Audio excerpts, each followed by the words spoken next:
And with that final cut made, it was now time to move over to the router table and attempt the next step, which was one I was most worried about, which is to cut out the box joints. Now luckily I do have a Rockler jig for this, which did help out tremendously.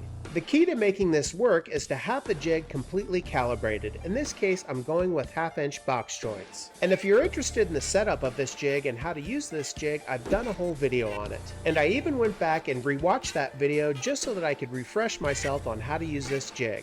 But essentially, the first two sides using this jig are the easiest, and these sides are on the opposite side of the box. You essentially use the finger on the jig to cut out the fingers on both edges of the side of the box. Once you have both of those sides cut out, you then use them as a reference guide for the other two sides of the box, making sure that the tops on two adjacent sides are touching each other, referencing the key on the jig, and you just cut out the rest of the fingers. Once all four sides were cut out, I just did a dry fit to make sure that this box would come together and all those fingers would interlock. And these joints were a little tight, as you can see me using my hammer, but I'd rather have them tight than too loose.